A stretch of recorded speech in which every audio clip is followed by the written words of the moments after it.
Hello everyone, and welcome to your Prelab. This is a non-graded lab, just something to learn a little bit more about the MP Lab X IDE interface and programming microcontrollers. So what I've done here is I've grabbed the trainer and PIC3 interface that you should have made in one of your previous courses. So most of you should have this. If you don't panic. Like I said, we're going to run it through the simulator as well so you get an idea of what I'm getting at. The heart of this board is the 18F85K22 microcontroller.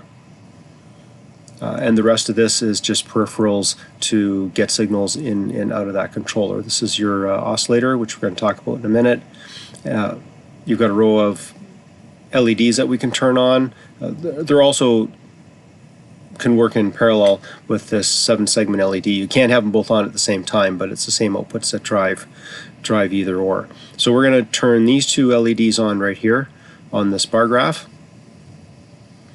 And in order to do this, we want these switches all here on the right side. And that's really all you need to do as far as setting up this board. Apply power to it, obviously. Make sure that your PIC3 is plugged in. Make sure that these dip switches are all over to the right, and that's really all you need to do to get started. A couple things to be aware of. If I take a look at the prints for this board, I've circled here in red the external oscillator. Now all these chips do come with an internal RC oscillator. Some of them do come with internal crystal oscillators. Because this has an RC oscillator internally, we wanted something a little bit more accurate, and we added the crystal oscillator. And in order to get that working, we need to set up a configuration in the program for that. If we didn't, it would still work, but just wanted to point that out. The two outputs we're going to be concerning ourselves with is right here, RE1 and RE0, just as an FYI. I'll post these prints as well so you can take a look at them. If I look at the schematic for the bar LED display,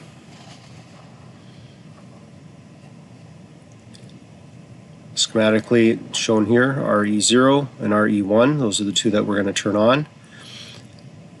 This line here, the bar LED line, goes through that dip switch in order to turn these LEDs on or off, and then couples all these LEDs to ground. So that means when this output turns on, or it is set to 1, then this LED is on. If this output is set to 0, this LED is off. And again, a couple things we needed to know. Also on this print, this is our connector shown here, where I'm going to monitor with a scope the function of these two outputs. Let's kind of give you a brief overview of the prints.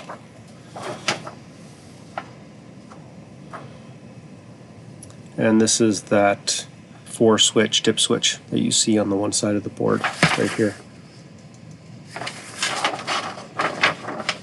And it's shown with the slider, this is the arrow, shown with the slider all the way to the right. The bar LEDs are connected through here and down around here to ground. So again, you can go back to those prints and take a look at them if you want. Couple things to note on the board. If I zoom in here a little bit, not sure how well you're going to be able to see that. I don't want to move things around too much. You'll see that these LEDs are labeled port E and these LEDs are labeled port H. So we're going to concern ourselves with what is referred to as port E, and that's significant in how we're going to address our program. Zoom back out here a little bit.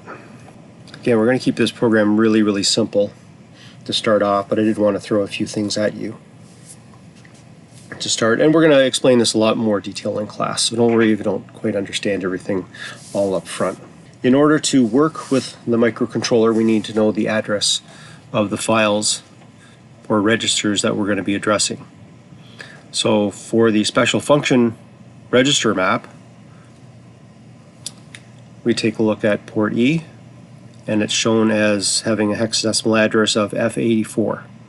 Port H, F87. Okay, so that's how we're going to address the outputs. That's what they call the file or the address of that port.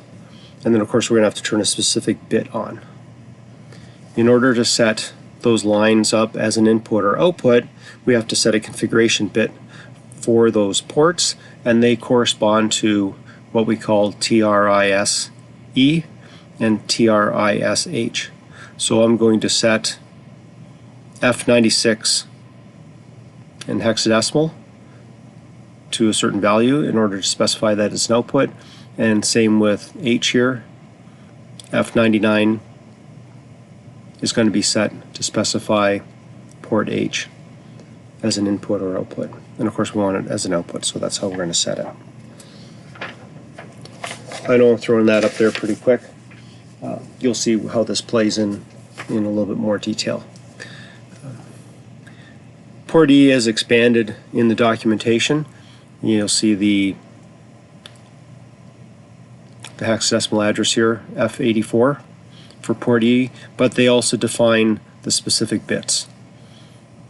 RE0 and RE1 were the two bits that we were talking about. And if I grab that print again, threw it on the floor here.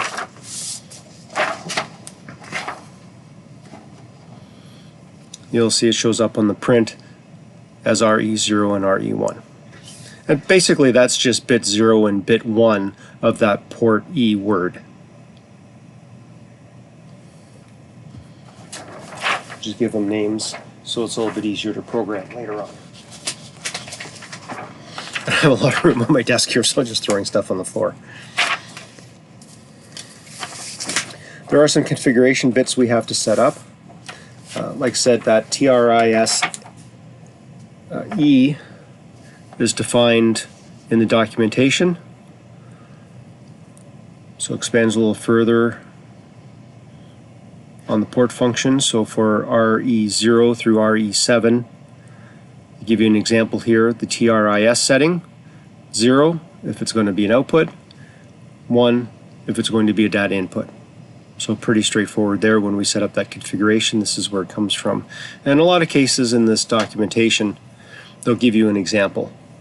Here shows you clearing the port, an alternate method to clear the port, and how to set the TRISE word up. In this case, they're loading 03, okay, which is just the first two bits of the word on. And if that's the case, then they're showing RE0 and 1 as inputs because they're set for 1, and RE2 through RE7 as outputs because they're set for 0. Right? Because 03, if you set that in binary, is 0000000011, right? I got enough zeros in there. Okay, now there is another set of configuration bits. I'm just going to breeze over them because it's more applicable to this processor and not applicable to the processor that we're going to be using in class. But the configuration bit that we call config 1L and 1H, we have to set that up for the oscillator and the instruction set. Now, the reason I want to show you this is because there are default values for all these configuration parameters. So you don't necessarily have to change a configuration parameter if the default value is set correctly. So you can define it at the beginning of the program if you want, but you don't have to because it does have defaults. In our case, the default is not what we want, so we have to specifically define those configuration variables. Okay, I know that's like quickly throwing a bunch of things up at you, and it'll become a little bit more clear, I think, as we actually do the programming on what these registers do.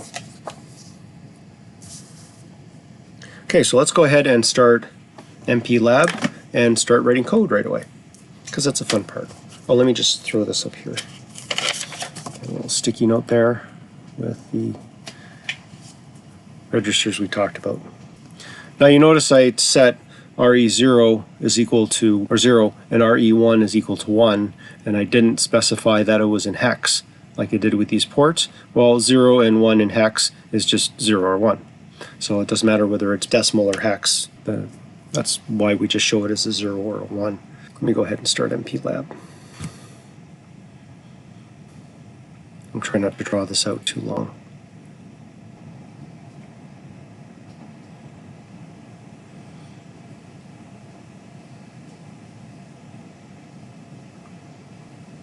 So this interface is a little bit different from what you saw with MPLab. IDE, I think, used 8.4 in a previous course. One thing nice about this is it's updated somewhat. I think it's a little bit more intuitive, a few more options, a little bit nicer to work with. So what we're going to do here is start a new project. So just go ahead and click on File, a new project. And we're going to have a microchip embedded project, and it'll be standalone. And if you see the description here, creates a new standalone application project, uses an IDE generated makefile to build your project. Okay, so it gives you definition for it. Click on Next. And this is where we choose the microcontroller. So in this case, you can either pull down and scroll forward or just go ahead and type it in. So it's PIC 18 F85 K22. Next. If you don't have your PIC 3, you can choose Simulator. For those of you that have the PIC 3, go ahead and choose that. Doesn't matter what you choose at this point, you can always change it.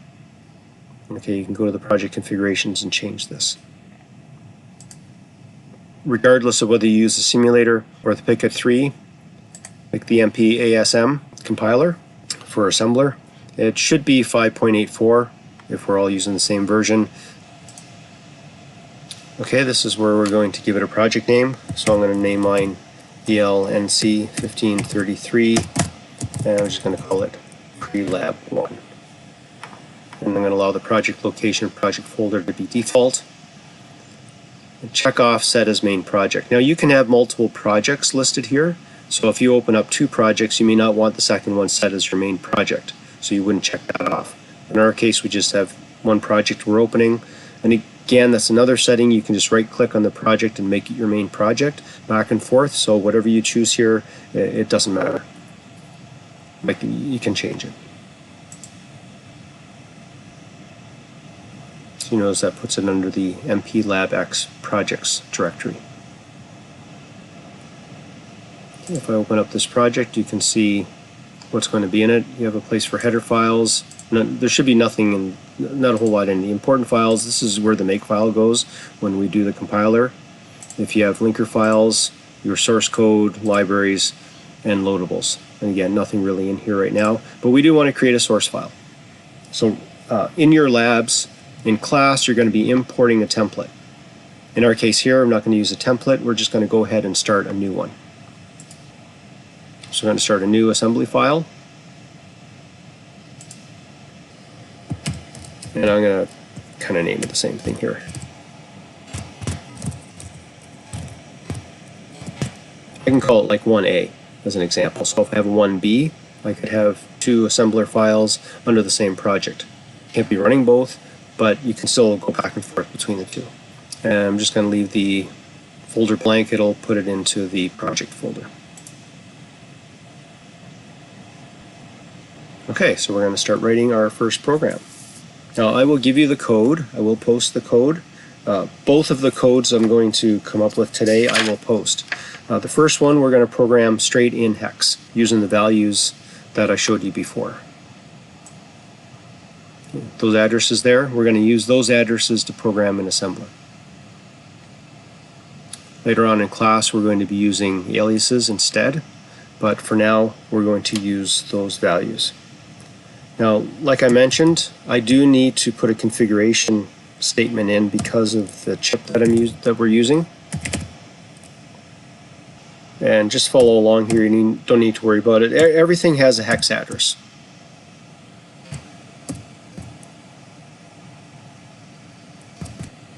And what I'm doing here is I'm setting the chip to not use the enhanced instruction set. You're not going to have that same issue with your chip in class.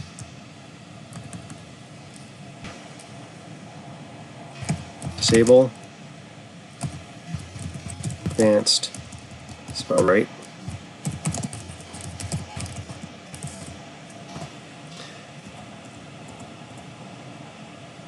And as I mentioned, because we are going to use the external oscillator,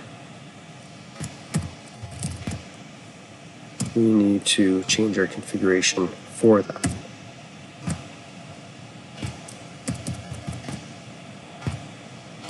We can talk about this a little bit more at another time, but I don't want to make it too confusing here.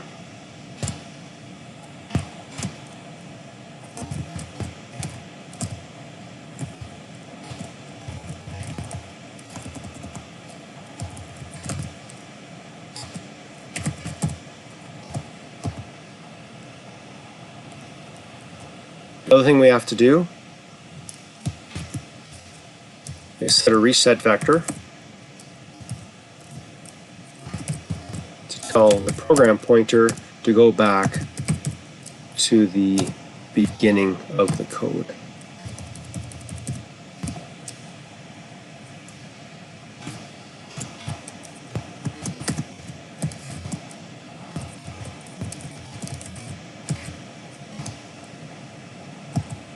And we also have to tell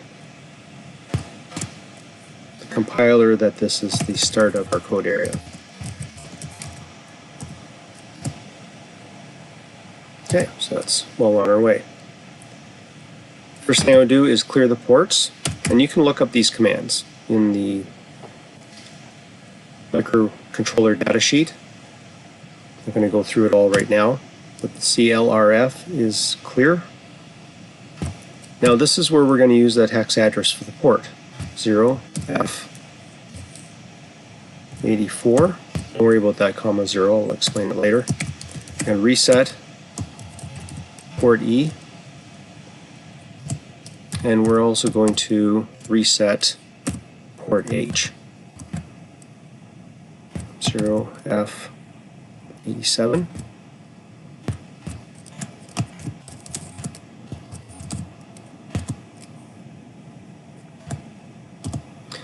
Now I mentioned we have to set up the port to be either an input or output. So to do that, I'm going to load the port configuration TRISE and TRISH with 1s and 0s depending on whether I want it to be an input or output. So what we have to do first is do a literal move of a number. In this case, it's just going to be a bunch of zeros.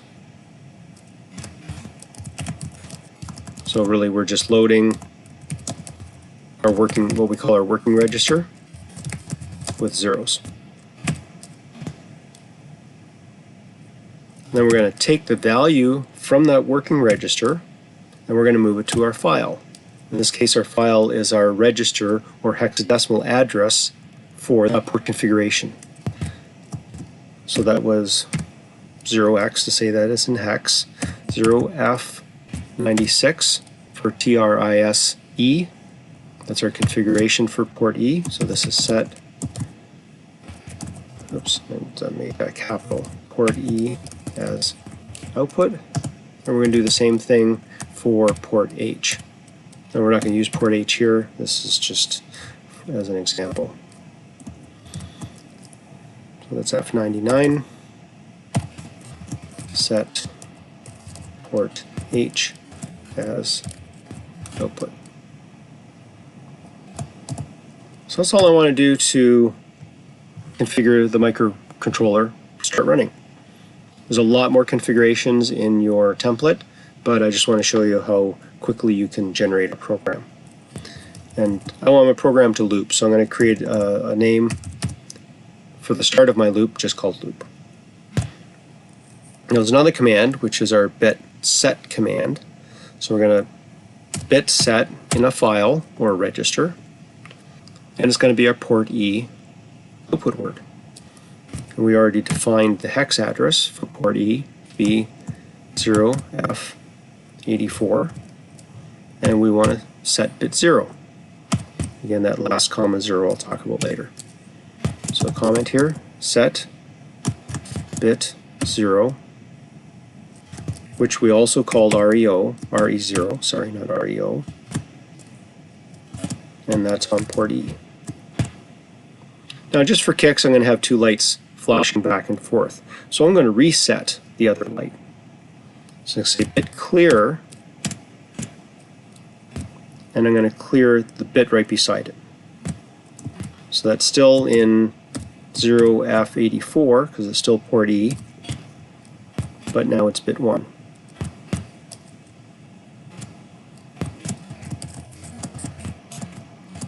And we called this our E1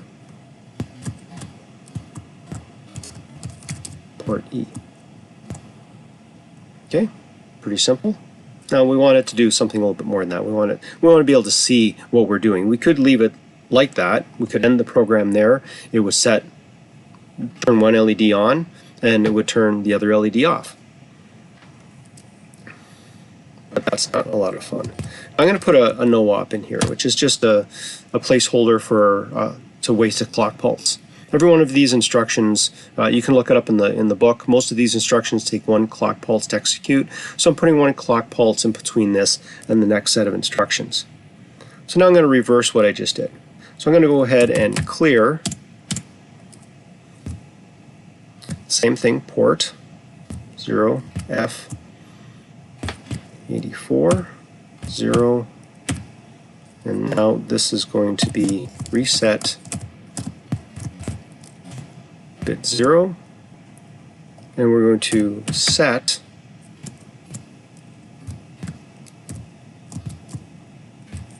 unfortunately I have to do this for each one. So that's now setting that other bit.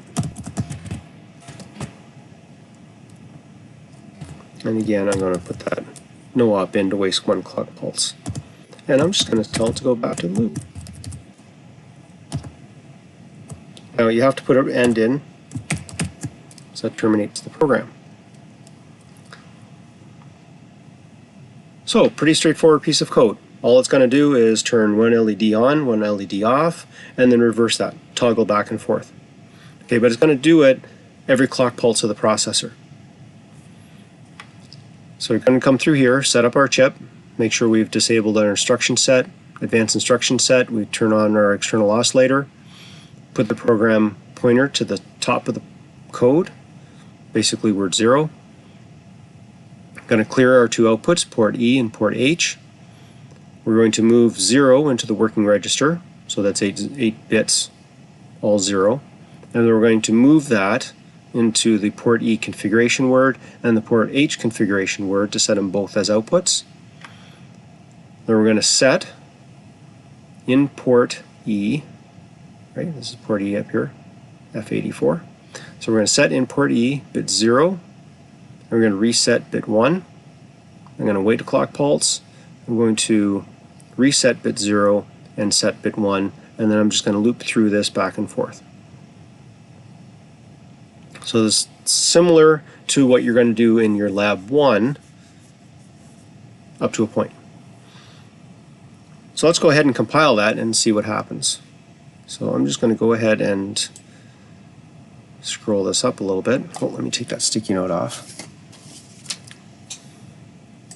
so you can see what's happening here. So we'll go up to this where this little hammer symbol is here. It says build main project, so we're going to go ahead and build it. You might get some warnings, and I have a failure, so that means I typed in something wrong, so now I need to go back and find what that failure is. Okay, had to pause there for a second. I forgot to make these comments, and it actually was giving me a fault up here in my configuration, and I kept looking at it saying, no, everything's correct. Just space this back out again. Tried a couple of different things until I realized that my code was messed up right here. So that just goes to show you that not all compilers are perfect here. So I had a problem with my comments in my code, and it was basically telling me my configuration was wrong. Now this is an old way of setting up configurations. There is a newer way, and we'll be doing that in class. Okay, so I did compile it. So you notice down here it says build successful, but I'll show you that again. So we click on the hammer, build main project. It goes through build. It's usually fairly quick, especially with a code that's that small. And now I'm going to send it out to my chip. So now I'm going to put this back up again here so you can see what's happening. And I'm going to go ahead and send it. If you're sending it to the simulator, you could change your mind and send it to the simulator here. So you do have a bunch of options.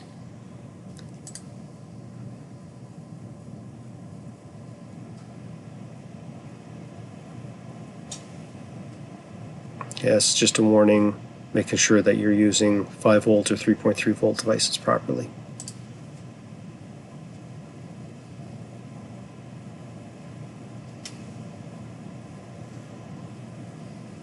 Okay, this is why I left my scope hooked up to the outputs. But the LEDs are dim because they're being pulsed. Remember, I mentioned each one of these instructions takes a clock cycle. So depending on the clock speed of the processor, we're going to have one clock pulse. Oh, so down here a little bit, sorry. Depending on the speed of the processor, one clock pulse to set, one clock pulse to reset, then one clock pulse will be wasted on this no op, and then reset and set, and then loop around again. So that means these lights are flickering on and off at a fairly high rate of speed. So if I go over to my scope, I can see here on my scope, and I'm cycling at about 152 kilohertz, and we'll talk about whether that makes any sense at all in the future. Now just for kicks, I could go ahead and put a couple more no-ops in here. Remember, each one of these takes a clock cycle. And let's see what happens to our waveform.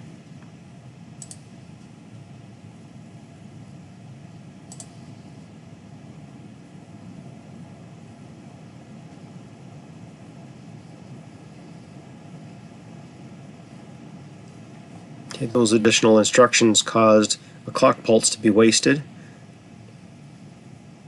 And because of that, I changed my frequency of my pulse to 102 kilohertz.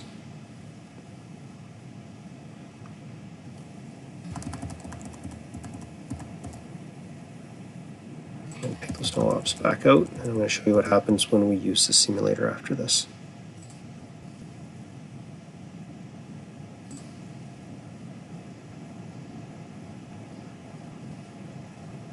Part of your first lab is to actually cycle through about 4 or 5 LEDs in succession, so I didn't want to give everything away there.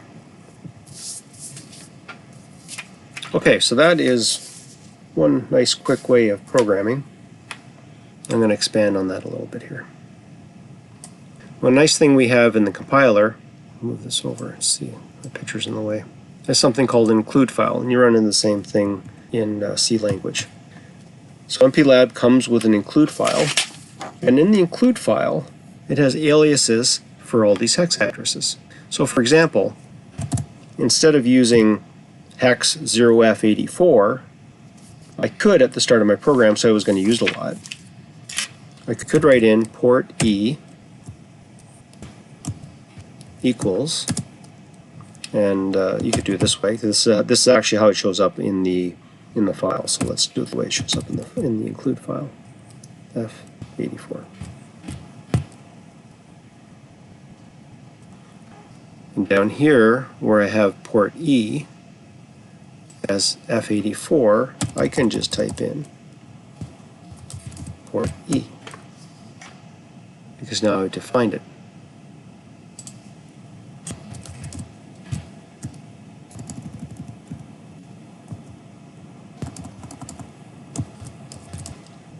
Let's just finish this. And this is what we're going to be more used to using. Okay, so let's compile that. See, build successful. And scroll up here. We're going to go ahead and send it to the chip.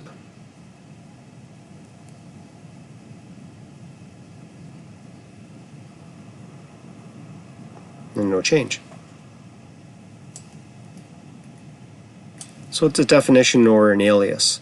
So rather than define them here, there is a file that MPLAB gives us, and we use the command pound include, and then we call the file. That was a square or greater than sign or less than sign, by the way. P18 F85 K 22. So now, rather than actually writing all this out for all those files or addresses, It's all contained in this file. So now I actually don't need this. Just go ahead and compile. Build successful. Now if I didn't have that include file, let's just comment that out for a second.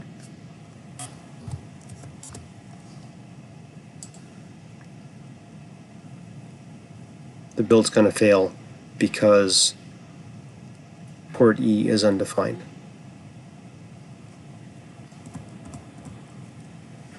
So in the notes, it will tell you to open up the include file and just take a look at it. The include file is just pages and pages of definitions or aliases or whatever you want to define them as. So now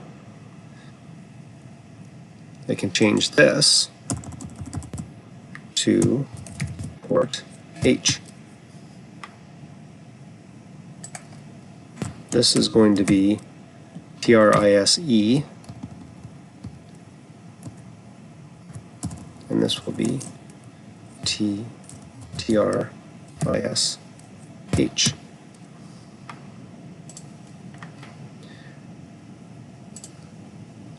Now the output RE0 is also defined.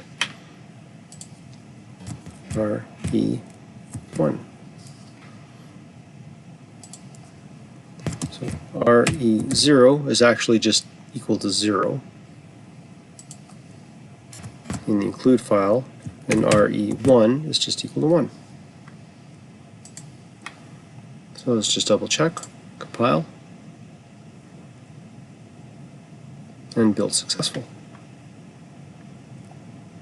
So this is starting to look a little bit more the style of coding that you're going to be doing in class. I just wanted to show you where it came from, how it started to get generated in the first place. If you pull up this include file, you will see all these things defined.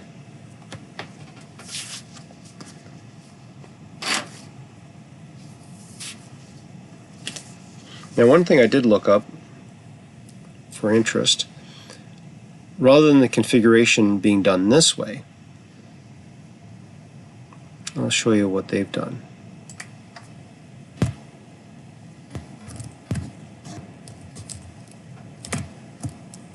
And the hex 3000000 is actually defined as config 1L. And when I looked it up, the instructions said use this alias. And they called this disable advanced instruction set. Unfortunately, if you go to the include file and you look up what this equals, it is not hex 19. It's actually hex BF. And if you look up BF and then go back to your data sheet,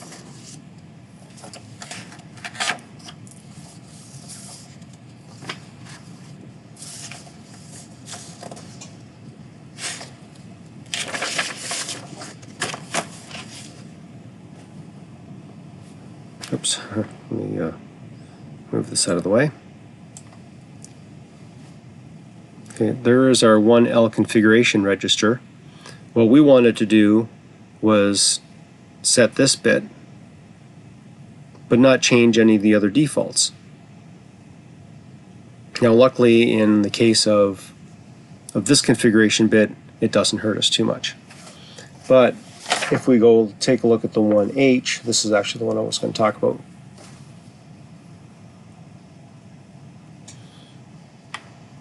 You'll see this bit 4 here says oscillator is multiplied by 4. So if you use the configuration that they give you in the include file, it will automatically multiply your oscillator by 4 because that's the value they assign to it. So be careful when you're using configuration bits that are predefined, that you go to the include file and understand exactly what it means. So what I meant to point out actually was this one, the config 1H set. I'm setting it for 3, and if you use their value, it'll end up being a 1 in the multiply by 4 column. So I'll show you what happens. And they called this, because it's the HS oscillator, and they define it as HS oscillator, or something to that effect. So I'm going to comment my original ones out, and I'm going to show you what happens to my waveform. So basically all I did was use their configuration values. And oh, I almost messed up here. This is 1H. I would have found out when I compiled. Just compile it. Okay, build successful, no other mistakes. So watch what happens to my scope when I send this to my chip. Because I just multiplied the clock by a factor of 4. So my setting, originally I left the clock setting the way it was, which was the default value of that register. They gave me a predefined register that didn't use the defaults. Okay, so again, be very careful when you're using configuration bits that have been predefined. Go take a look at the include file, look at what that alias is equal to in binary, go to your configuration and see, is that what you want? Okay, so that's kind of why I wanted to do everything in hex first, and then show you what it is with the include file and their definitions, because it may not be exactly what you think it should be. So they actually don't have a value predefined for 03 in the configuration. So I'm just going to comment that back out. Turn that one back on. And actually I could go ahead and take this part of it and put it in here, because this works. That value is okay. It's just this underscore FOSC underscore HS1 underscore 1H does not equal 3.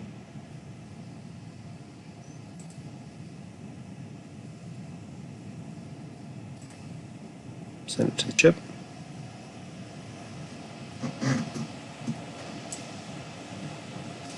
Okay, and I'm back to my frequency of 154 instead of 600.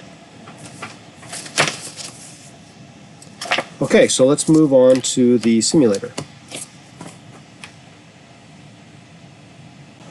I think you'll find the simulator fairly easy to work with. I'm going to go ahead and use this hold down here to customize my project. And instead of using my PIC3 interface, I'm just going to click on simulator. Apply. And notice the compiler is still the same. Okay, so now when I compile it, it's going to be compiling it for the simulator. So build main project. Okay, build successful, but now I'm building it from the simulator. So what I want to do here now is I want to pull this down and I want to debug main project. Okay, it's loaded into the simulator and it's actually running. But if you remember, this is looping around very quickly, so it's not going to help us a whole lot. So what I'm going to do is pause it. You can see where it's actually stopped. Now you notice this button here with the down arrow? It says step into or press F7. If I go ahead and press this, it's going to step through my code. Because I'm in a loop, it's going to step through this loop. Now we can set breakpoints, have the program stop where we want to in the simulator, but because this is so simple, all I had to do is pause it and go ahead and step it through the loop. Now let's see what's happening with the outputs. Click on Window, Debugging, I/O View. You have to scroll down and click on I/O. and so this will bring up your I/O view down here. So I'm going to scroll up until I see port E. There's port E. Now as I step through the program, you can see the first two bits turning on and off. The red just tells you it's changed state since the last step. That's why it's going from red to blue. But basically, if it's highlighted, it's on. If it's not highlighted, it's off. So as we step through the program, you'll be able to observe the status of the outputs. So I'm just going to go ahead and click on the step into, or in this case, you can hit F7 and step through. Now you notice it turns red and blue. Don't let that confuse you. Red just tells you it's changed state since the last clock pulse. So if we start at the top of the loop, we're setting bit 0, so it turns red because it's telling you it's changed state from the last clock pulse. So the next clock pulse, it's going to go back to being blue because it hasn't changed state. And we reset bit number 1. So you notice it's red, but it's not highlighted. And the next clock pulse is the no op. So now it's blue again, or in this case black. So the next clock pulse, I should be resetting bit 0. So it reset, gives you a red indication, tells you it's changed state since the last clock pulse. And then I'm going to set bit 1, and then no op, and go to loop. Okay, so you can change those colors if you want, but this gives you a good indication. So if you're at home running this routine, you can just go to the simulator, compile it, debug main project, pause the project, don't stop it, pause it. Okay, whatever line lights up here is the line that we stopped at. Again, we're just in this infinite loop here, so it really doesn't matter. We don't have to set a breakpoint like I mentioned. And then just go ahead and step through the code. You can see what the code is doing. Go to your I/O view. There's different ways. You can set watches and other ways of watching the I/O run, but for now, just go to the I/O view and make sure that your bits are toggling back and forth. And play with this a little bit. Change this to, let's say, RE7. Oh, it's got to stop. Now that's where you actually have to stop it if you want to edit this. Right, change that to RE7. RE7. Right, so that should be the 7th bit, or 8th bit in, bit number 7.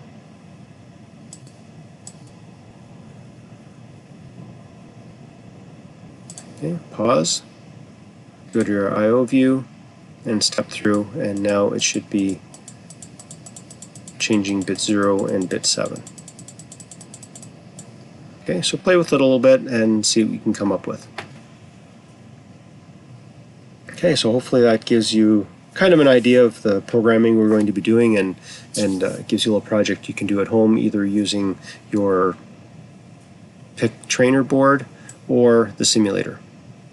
Either way works. So these lights will be dim if your program's working correctly, and compare it to your power on light, which is a little bit brighter. Okay, so one might be a little bit more bright than the other, and if you look at the clock pulses, you should be able to see that. Right, bit 0 is a little bit dimmer than bit 1, and you notice the clock pulses are different. And I'll leave that for you to think about why that would be. And remember, every instruction takes a clock pulse. So as you're thinking through this loop, think of it in clock pulses. And if you're in the simulator, just how many times did you press the key? Map it out, and you should be able to see why one pulse is shorter and one pulse is longer.